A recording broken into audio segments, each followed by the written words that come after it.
Welcome, everybody, to Shoot the Gap, the IDP Fantasy Football podcast here at Fantasy and Frames. I'm your host, Jorge Edwards. With me, I got JT, aka Justin Taylor. And you know what, JT, for me, and I think you can agree, the real 2025 fantasy football season has officially started thanks to the NFL draft giving us landing spots for all these prospects. Now we can get down to more definitive answers as far as like who we like for all aspects of Dynasty, whether it's offense and IDP. But since we're talking IDP, because this is an IDP podcast, let's do a little IDP rookie mock. It's going to be a little different from what you're used to seeing, but still plenty of time to give you some analysis as far as like what we think player values are compared to their landing spot and seeing whether they're fantasy viable or not. So we'll be right back after this.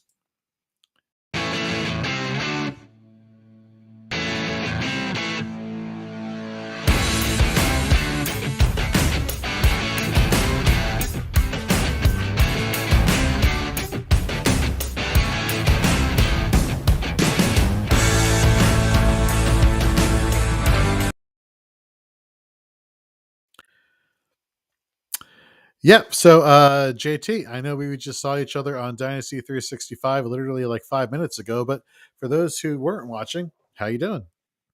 Doing good. Like you said, it's hard to do IDP and really do mocks because no one has them in the system until the draft happens. And it's really tough to figure out defensively. You have a decent idea about like maybe the top 5 or 6 guys.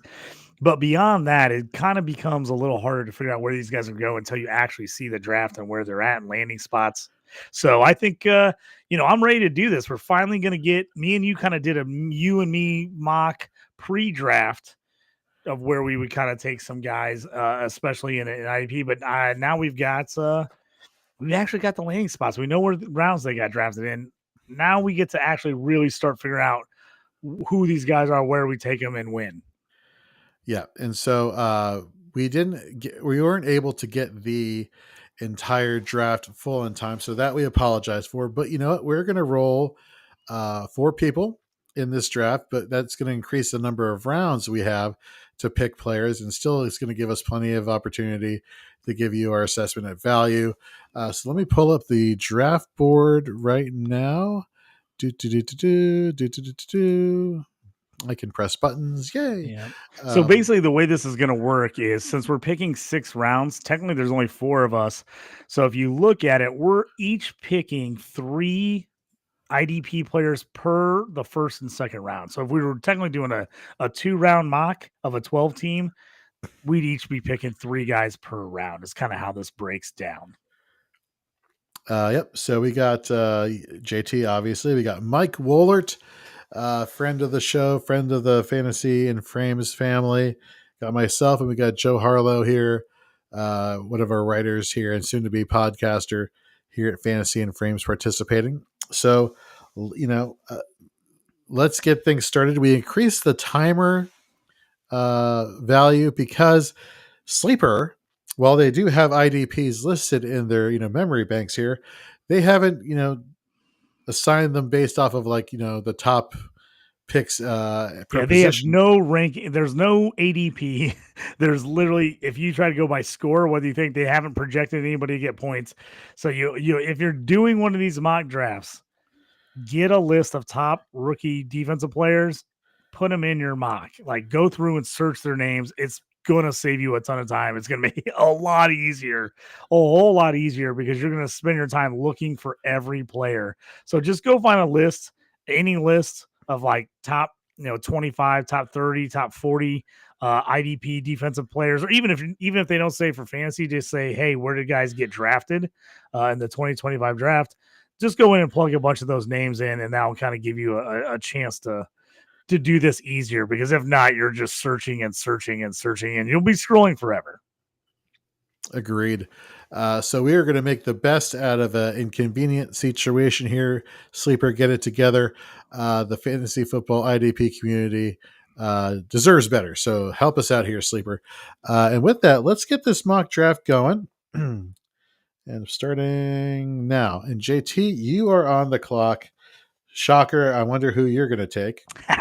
I took the 101 on purpose because I wanted to talk because this is the number one IDP question I've gotten over and over and over again. Is Travis Hunter the 101 in a mixed IDP league where you play offense and defense, which most people do? Some people play just straight IDP league, so it's a little bit different if you're playing just a straight IDP league. But if you're playing a mixed offense defensive league, is Travis Hunter worth taking over Ashton Jeanty on the offensive side? And for defensive purposes, we talked about a little bit of this on the show the other day and on the draft show. If Travis Hunter is the if he ends up being a wide receiver 3, not even 3, he needs to average about 30 catches for about 30 catches, for 30 yards a game, about 3 to 4 tackles a game, couple pass breakups for the season, and like 1 or 2 picks, and he will be DB number 1 in IDP. That's crazy. Those are not numbers hard to hit. Travis Hunter, I think, is going to play a ton of offense, and as long as your team is going to allow you to put him in a defensive position, you're going to allow you to start him on defense. I don't know how you don't take Travis Hunter. He's a unicorn for IDP. If you can play him as a corner or a DB, I just think it's absolutely fantasy gold. Even if he doesn't have if he has wide receiver 1 numbers, oh my God, it's a killer. If he has wide receiver 3 numbers, you're still going to get one of the top scoring IDP players overall. And I say this because I've seen it. I'm in some C2C IDP leagues, and the people that had Travis Hunter won the league. They won the league because he was able to start in a defensive spot and score an insane amount of offensive points. And he would outscore both teams' other IDP players combined. It was wild. So starting off, so you got Travis Hunter, and then Mike Woolert took Carl Schweichinger. I love this pick. A lot of people were very pro Jahad Campbell. I think landing spot kind of hurts Campbell because we have competition for tackles now with Zach Bond, who they brought back in free agency, whereas Jeremiah Owusu-Koramoah may never play football again, and that leaves a huge void in the Cleveland Browns linebacking core. So definitely a huge fan. I went Abdul Carter because I like getting my elite edge rushers early, because we all know who play IDP. Edge rusher falls off the cliff real quickly. So you really want to make sure you get your guy. And then we got Jalen Walker for the Atlanta Falcons. Finally, the Atlanta Falcons addressed the defensive end position. Love that. Before we get into the second round, let's answer some things here in the chat. Charlene says, I feel like I was just watching you guys. Yeah, I got that feeling too. Welcome to Shoot the Gap, Charlene. I got Brandon Hallam here. He says, just so you know, before you answer all the things, you got a minute left to make your pick here in the second round. Only a minute? Okay. I just want to make sure that we're good. Watch and try and ask it for jersey number 101. That's funny. All right. Let me see here. Man, I kind of really want to go defensive lineman again, because there's a guy here that I am really, really high on. And I think, you know what? I think I'm going to do it. I'm going to go Pierce. James Pierce. Go back-to-back elite edge rushers. We got. I'm sorry. Do you want to take over for calling the draft here? I know I'm horrible. No, you're good. I was going to catch up with us as we got kind of going down the line here. I was waiting to see kind of where everybody went. I got my guy. I'm going to catch us up. I'm going to let us pick here because I think we're actually going to get picks in pretty quick, Jorge, and then we can actually probably come back and hammer out round by round and talk about each of these guys here, because we got 4 guys that are on the ball here. They're ready to go. They're making picks. They know who they want. So we're moving at a rapid pace here right now. This is the first time I've ever done a 4-round IDP draft, but we increased the number here. So, I can't wait to come back here and talk about this Nick Martin pick. This might be that was one of the more interesting draft picks. The Niners came up and got him. He was a dude who missed almost all last year. I think he only played like 4 or 5 games, but was a beast the year before for Oklahoma State. Yeah. I know when he came off the board, a lot of people were like, whoa, because I think it was a third rounder, if I'm not mistaken. I'll have to check that for sure. But he was a surprise guy, but I've had to rethink my rankings. He's not in my top 25 right now, but I tell you what, I'm going to have to look into a little bit more because I think there's a chance he starts moving up my IDP rankings. So I understand I have less than a minute left.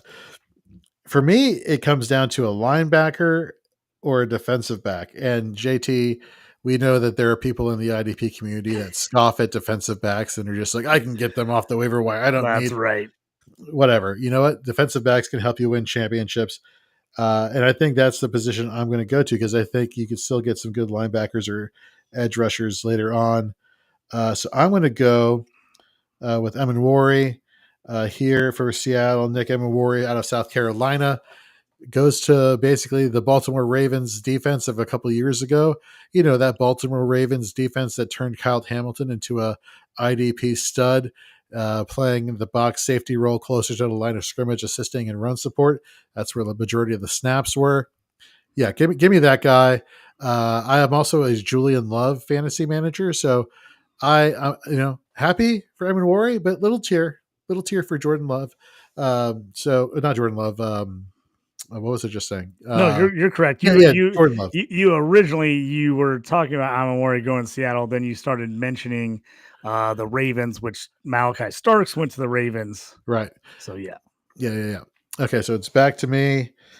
Man, so JT, I don't know if you watched our mega episode last week, which was a combo of Shoot the Gap and Fourth the Frames called Shoot the Frames. And at the very end of that episode, Nate Markham started to bring up Kane Medrano out of UCLA. And I'm not going to repeat how or why he came up in the episode because that's a little scandalous in and of itself. Hilarious, but scandalous. But I'm not going to draft him. That would be there are other people available.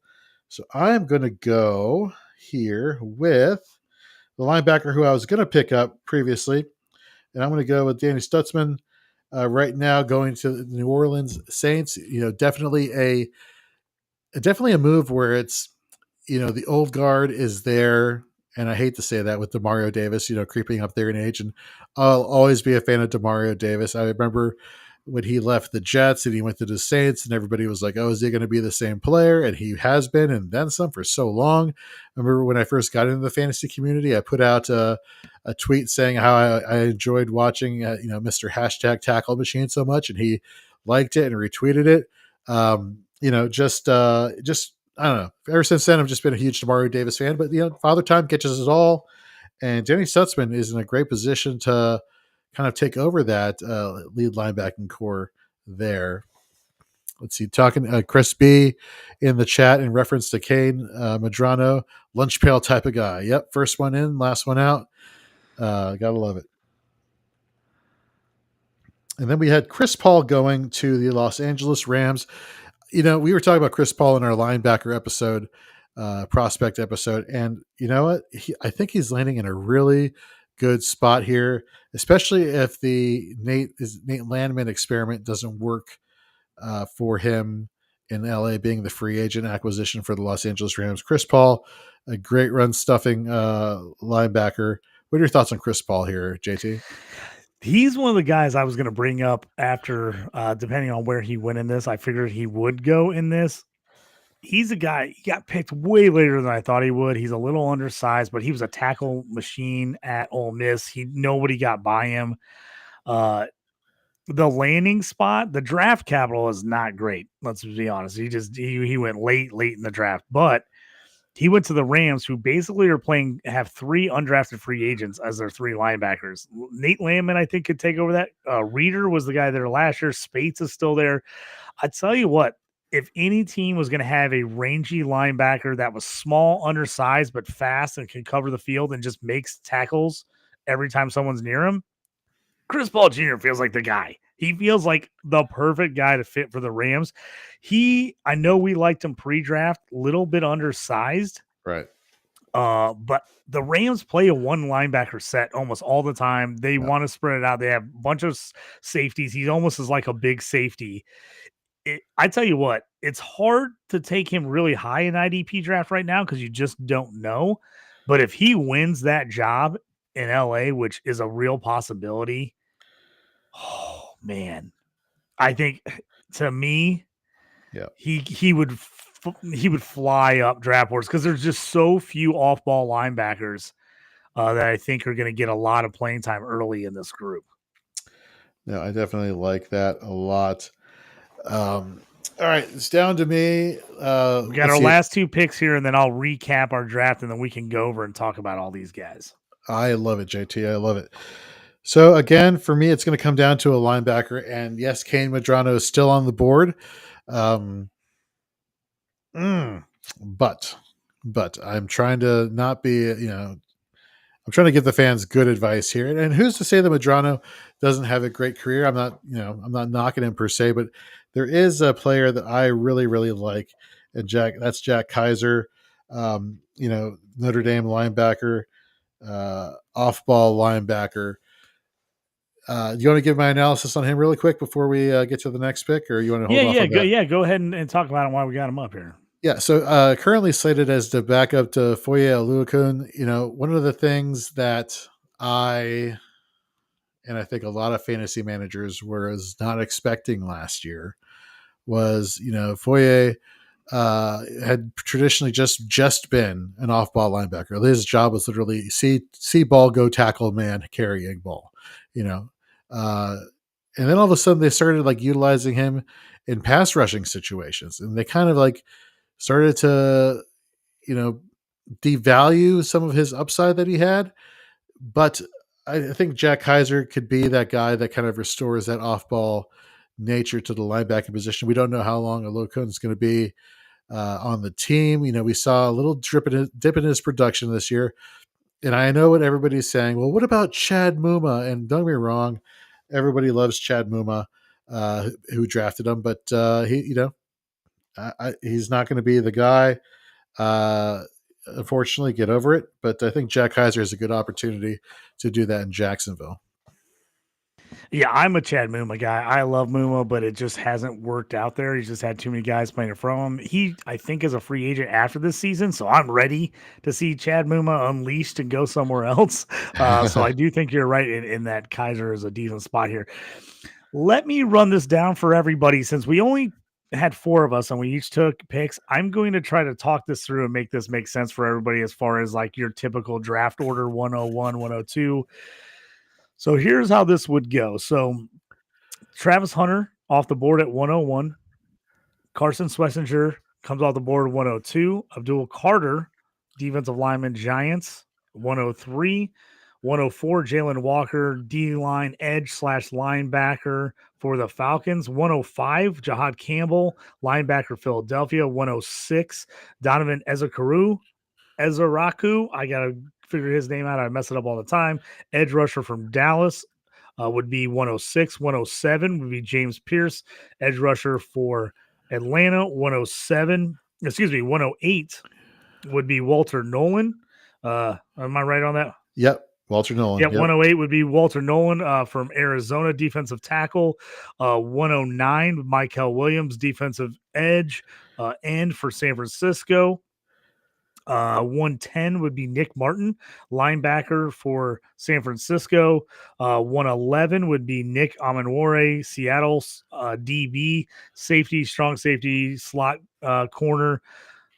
Where am I at? 1, 2. Am I second round now? Am I right there? You'll be starting the second round with Mason Graham. So yep. So last pick of the first round would be Mike Green, edge out of Marshall, going to Baltimore. Second round would be Mason Graham at 201, defensive tackle for Cleveland. 202, Shamar Stewart, defensive end, Cincinnati. 203, Danny Stutzman, linebacker, New Orleans. 204, Chris Paul, linebacker, Rams, as I'm clicking my screen on accident. 205, Demetrius Knight, the linebacker for the Bengals. 206, Teddy Buchanan, linebacker, Baltimore. 207, Nick Scorton, Carolina. Excuse me, I wanted to say North Carolina there. Carolina, defensive end. 208, Kevin Winston, DB, Tennessee. 209, Malachi Starks, DB, Baltimore. 210, Latham Ransom, DB, Carolina. 211, Jack Kaiser, linebacker, Jacksonville, and 212, Jeffrey Bassa, KC Chiefs linebacker. And so, JT, so we're essentially, this was a 2-round IDP rookie mock for a lot of the people out there who may have not watched our prospect previews at the various IDP positions, defensive lineman, linebacker, defensive back. We were stressing how defensive line has a lot of depth, but there are other positions that that dries up quick in terms of like immediate impact. So it is interesting that we were able to get still some value with Kaiser and Bassa at the end.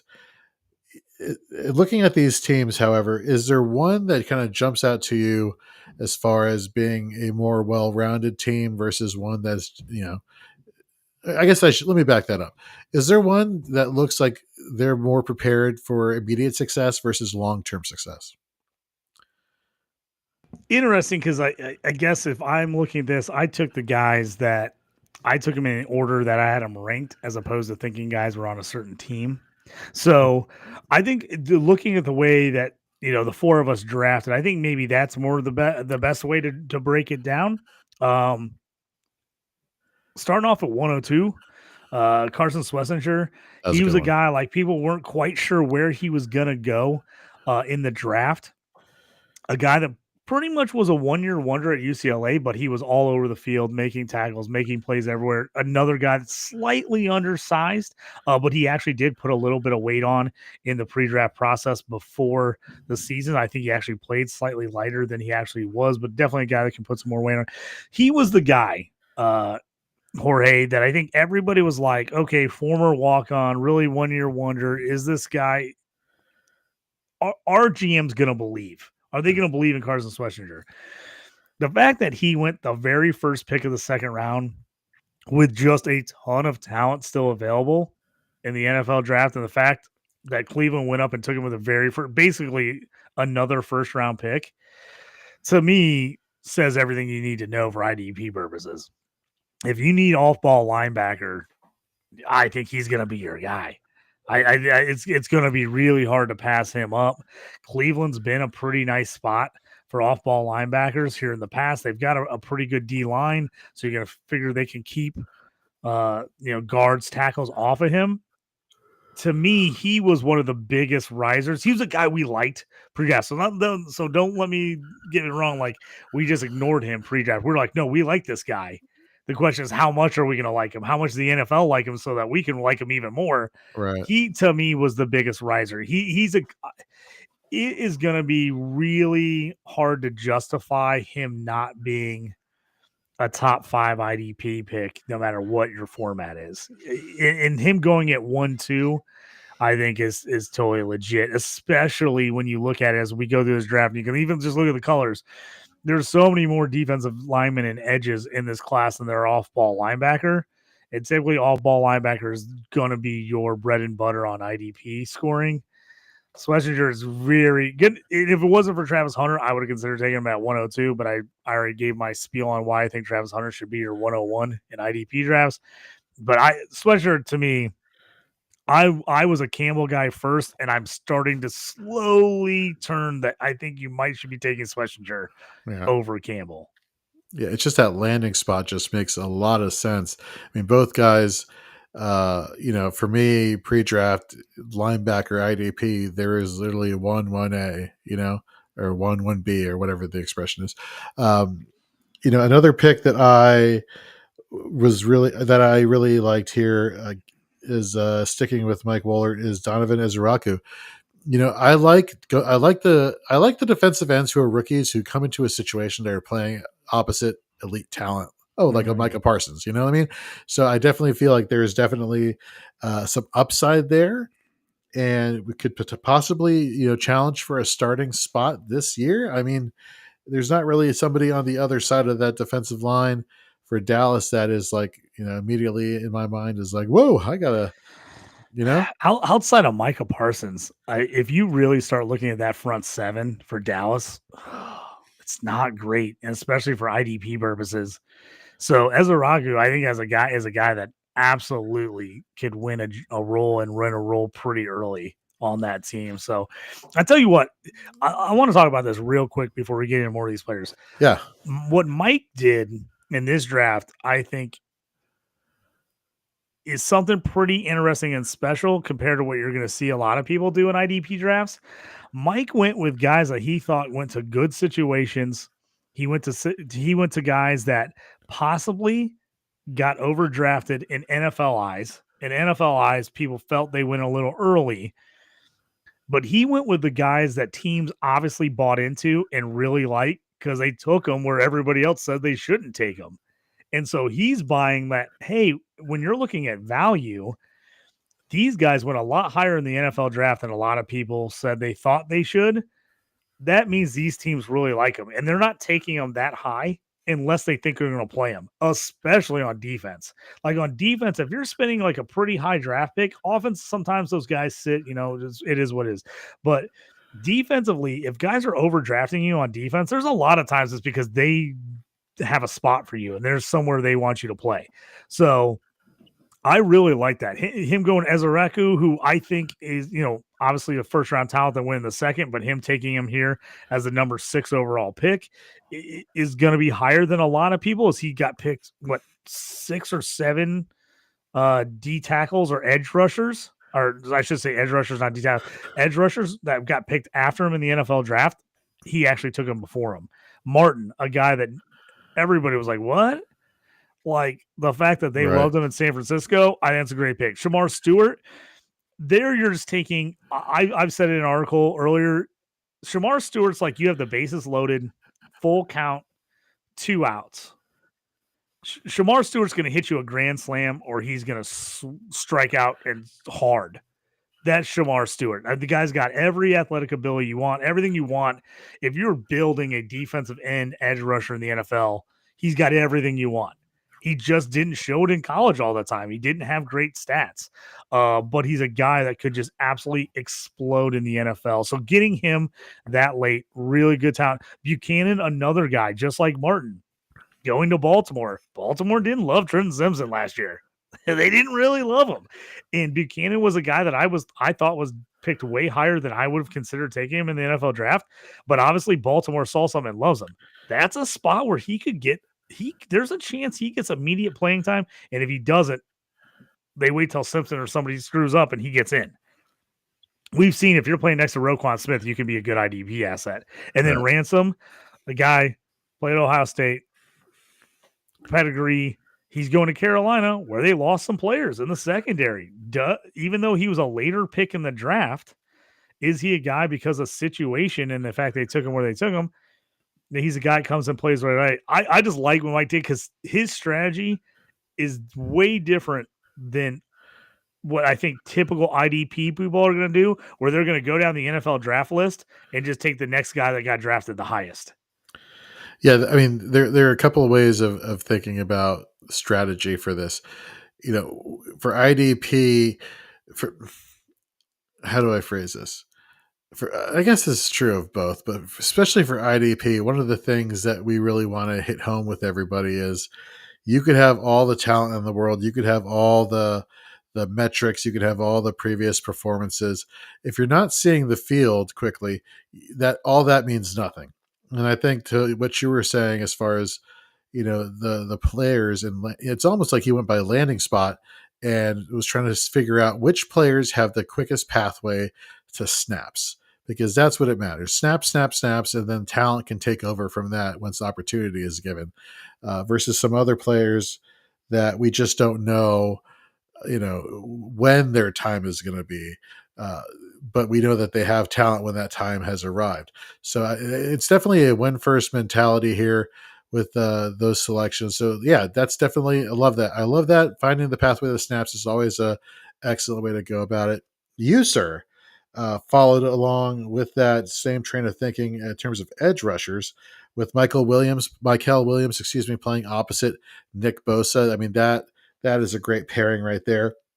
For me, though, I really like, out of all the linebackers that were taken towards the bottom half of the draft, you really got a good one in Demetrius Knight. I really liked Demetrius Knight pre-NFL draft. I thought he had a lot of upside, a lot of potential.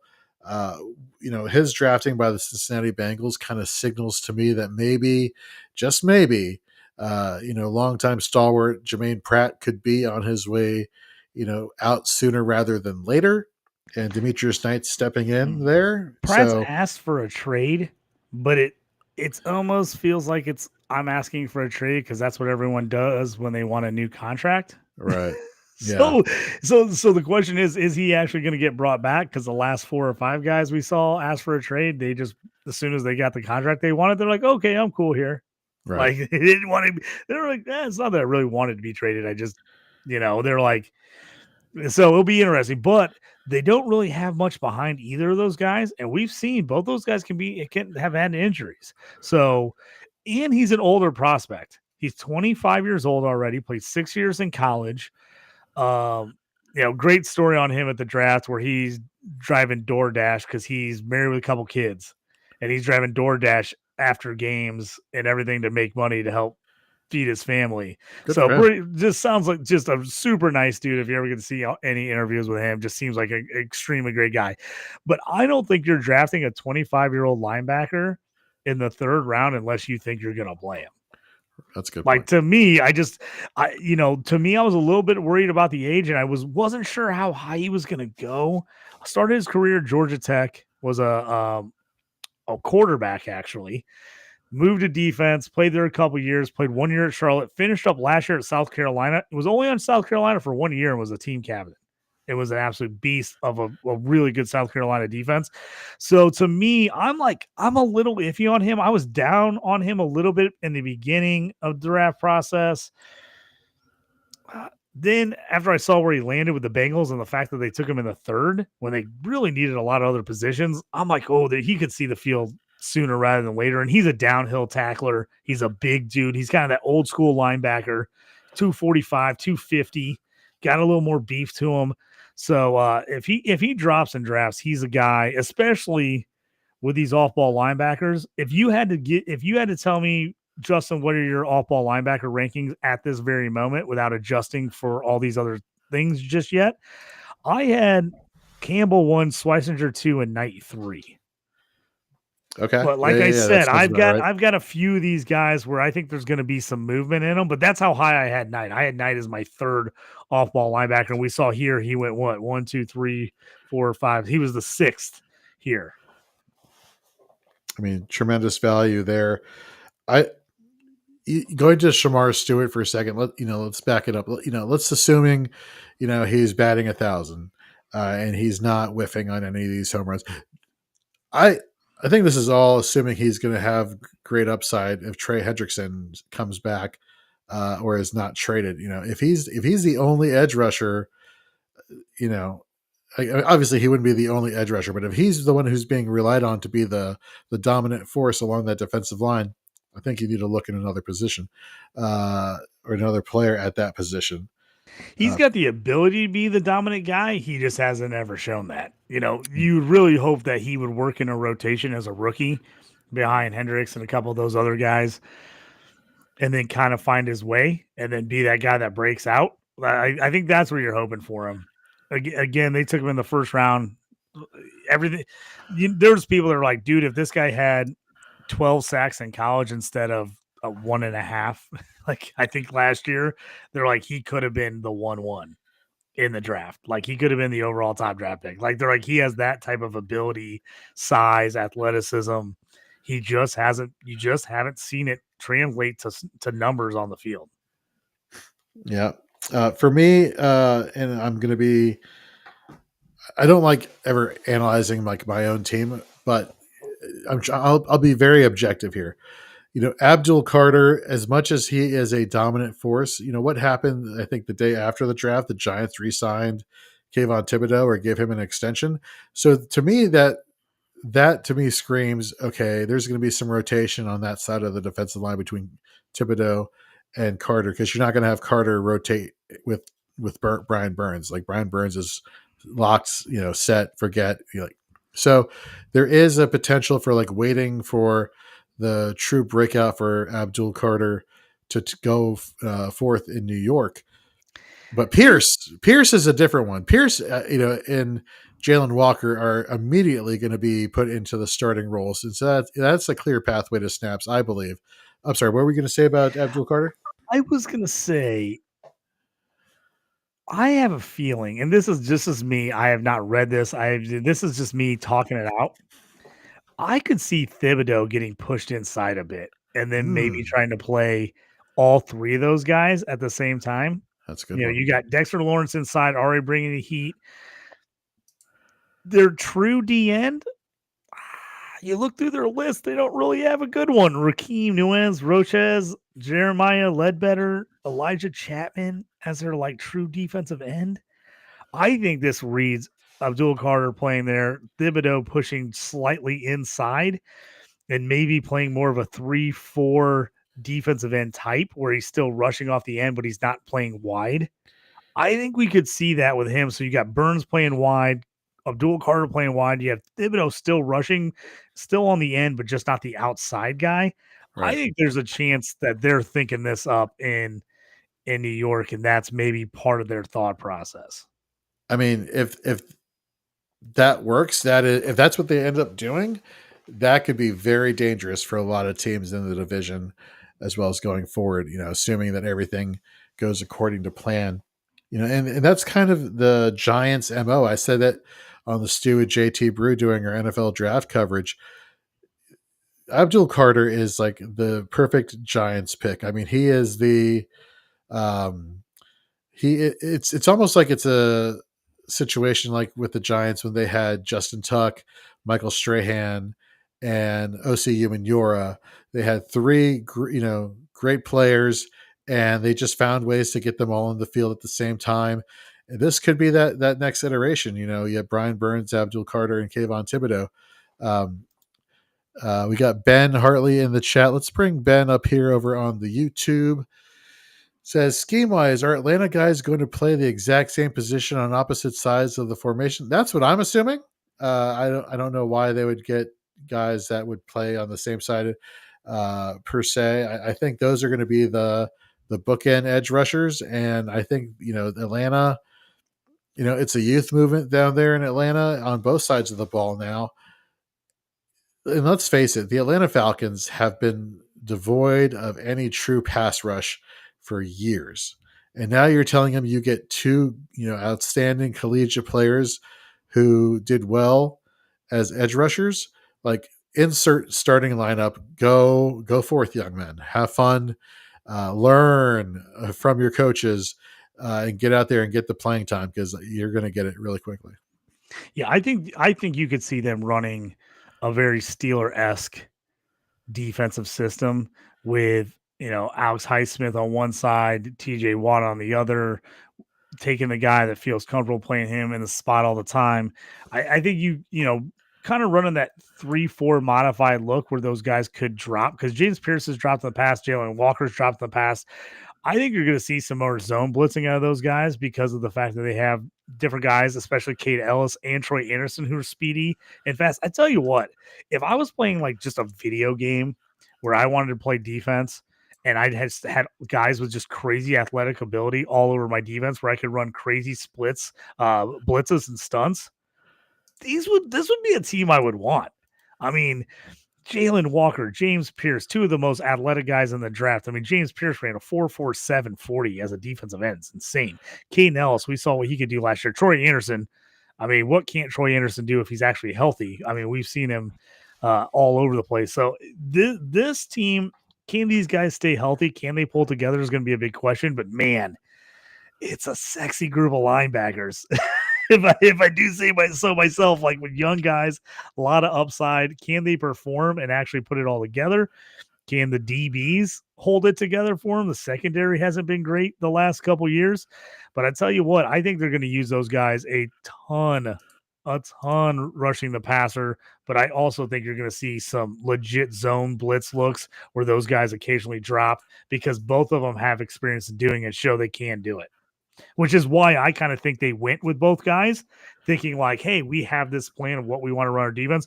Both these guys can do exactly what we want on the opposite sides of the ball. We got a comment here from Follow Rob Thomas. What's up? The real Rob Thomas, Matchbox 20. Gotta love it. Hey, boys. Good to see you again. Good to see you, too. Really appreciated you tuning into the Stew at JT Brew over the weekend, as well as, Thursday and Friday. Always great seeing it in the chat here. Ben Hartley also asking here, is Braylon Trice dead? I hope not. I hope he's alive. I'm sure he has family and friends. Man, he was one of those guys in the draft last year. I have to be honest, man. I was very concerned. They took him in the third round. He dropped pretty heavily. He just felt like as soon as the Falcons took him, I was like, oh no, I don't want any part of him. I just had a bad feeling he was not going to get developed because he needed to be on a team that could really work with him and develop him. I've heard, I don't know if you've heard anything. I've heard zero about Price. And granted, our lads is not the end all be all on depth charts. But if you look at their depth chart, Braylon Trice is third at left outside linebacker. Third at that spot. So I don't think he actually saw the field at all last year. He did not. So yes, he's dead. Sorry. Sorry, Ben. To me, you don't draft two guys that play the same position as him and trade up to get another guy if you think, oh no, he's going to really put it together this year. Like you just don't do that. He was a guy had a lot of injuries in college. He was a very iffy pick. Like there was people who really liked him and thought he could put it together, but I was very nervous. I did not take him in one IDP league last year. I wasn't even thinking about it. Yeah, so that's going to wrap up our mock draft as well as our mock draft episode here on Shoot the Gap. Jorge, before we cut out, I was just going to say for the people that are defensive tackle leagues is going to affect some of those picks. So I took Mason Graham in there. But Mason Graham is a guy that's going to fall a bit for me if you're in just a D-line league where you can get rush heads, all that. He goes a lot higher for me in defensive tackle leagues, especially if there's a premium. Same thing for Walter Nolan. Those two guys are going to fall for me if you're in just at a sleeper league where it's D-line, linebacker, DB, and you're not getting any kind of premium for defensive tackles. Those guys get pushed way down my list in that scenario on sleeper. If you are playing on like My Fantasy League RSO and you are playing defensive tackle, I think you have to really consider, depending on your league scoring, taking Mason Taylor in the top 5 to 8 players at defensive tackle because he is a guy that's going to get you tackle numbers. He is going to get you pressures. I think he could put up some Christian Wilkins type seasons like he had for the Dolphins where you're getting 60, 70 tackles as a defensive tackle and get, maybe 5-6 sacks. So he is a guy I definitely think you need to consider in defensive tackle leagues. And the last guy I'll talk about, since we didn't get into DBs a lot, he didn't go in this one, but Jahdae Barron is a guy. Oh my God. Yeah. I think Barron, if you're in a cornerback only start league, I think he's going to be listed as a cornerback. I think he's going to play the slot corner or possibly the box safety, a little bit like Brian Branch. So if you are in a start cornerback league, he's a guy I definitely have my eye on. I really liked him in the draft. I was really kind of last second. I was like, man, I kind of want the Colts to take him at 14. He ended up going at number 20 to the Broncos. Broncos have two guys that are absolutely good lockdown outside cornerbacks. So if they're taking Barron at 20, that tells me they're playing him either in the slot corner or they're going to play him as the box safety. So I love that. I think he's going to be highly, highly underrated. And I think he is going to eventually be a Brian Branch, Devin Weatherspoon type where you play him, even if he is a cornerback, technically, you play him as a DB anyway, because he's going to be in the mix enough to make plays, either rushing the passer, getting takeaways, or he's going to be in the mix on getting enough tackles because he's going to be on the slot guy or coming up against the run. What's also really impressive about him is that I was breaking down on the Shoot the Frames episode last Wednesday. His quarterback passer rating allowed when targeted in zone coverage was about a 58.4. Remember, the perfect passer rating is 158.3 or 6. I forget which one it is. That doesn't matter. 150 something, right? Versus man coverage, his quarterback rating allowed was 9.3%. I mean, this guy was as shut down as you can be. Oh, he played some of the best players in the country and was Yeah. great against that wide receiver. So, but this is my thing. If he went to any other team, I think he probably plays outside shutdown corner. Broncos have some pretty good guys out there. I think there's a good chance he ends up playing and moving around a little bit. Now, is there a chance where somebody gets injured, he slides back outside and is playing outside corner? Definitely, because we know he can do it. But he just seems like a guy that's got a lot of ability, can do different things. So that's something I want to keep an eye out on training camp, how things go. I think Riley Moss, is it Riley Moss? Am I saying that? Yeah, Riley Moss. Yeah. If his health, I think, makes a big difference. If he's healthy, I think that there's a good chance that they keep Barron somewhere else and not play him outside, because obviously Surtain is the shutdown on the other side. But even if he does play outside corner, no one's throwing at Patrick Surtain. So there's a good chance he could see a ton of pass deflections. If you're in a league that does pass deflections, he could see a ton of targets on the opposite side of the field. So, and we talk about that all the time in IDP purposes. Not being the best cornerback on your team sometimes is a really good thing for IDP, because you're going to get targeted a lot. You're going to get a chance at a lot of tackles. You're going to get a chance at a lot of picks and pass deflections. So definitely he's a guy on my radar for sure. Absolutely. And next week, folks, we're going to start having our NFL draft rookie fallout. We have it on offense. We're also going to have it at defensive lineman, linebacker, and defensive back. So we'll give you some more in-depth analysis, and you can find those articles over at Fantasy and Frames. JT, before we get out of here, I went on ESPN's fantasy football app, which I have not touched in years because Sleeper has just taken over. It's actually gotten a lot better. Like, you can customize your scoring, your roster positions. You can even do like a mock draft, all within the app. So, kudos to ESPN for that is an update I haven't seen. I'm literally down to, and you know me, I'm in like, I think it's 60 plus leagues now. I'm down to one league, and the one league that I still have on ESPN, I've convinced every other league I have to switch. The one league that's still on there is my initial home league that I started in 2007 when I moved back to Illinois from Washington, D.C. And I got all my friends that I went to high school with that were back in town. I contacted all of them. I was like, we got to get a fantasy football league together. And that league is called the Dog Pound League. We were the Muhammad Seymour Bulldogs. Our Dog Pound League has been running since 2007. And that is literally the only one still on ESPN. And those guys are like, screw it. And all those guys are in other leagues with me on Sleeper and My Fantasy League and everything else. But they're just like, we'll stay on ESPN. I'm like, okay. It's also still one of the only one QB leagues I'm in. I brought it up. I'm like, should we go Superflex or something? And everyone's like, nah, let's keep it old school. We're the one QB, 2 running backs, 2 wide receivers, 1 tight end, 1 flex, a kicker, and a defense. We're still old school. It's great. I mean, that's awesome. First of all, the reason why I brought it up is because I think for the Shoot the Gap Listener League this year, we may have it on ESPN because they allow for 5 position designations. So I went ahead and I made a league. Ooh, on defense they have IDP now? Yeah. Oh my!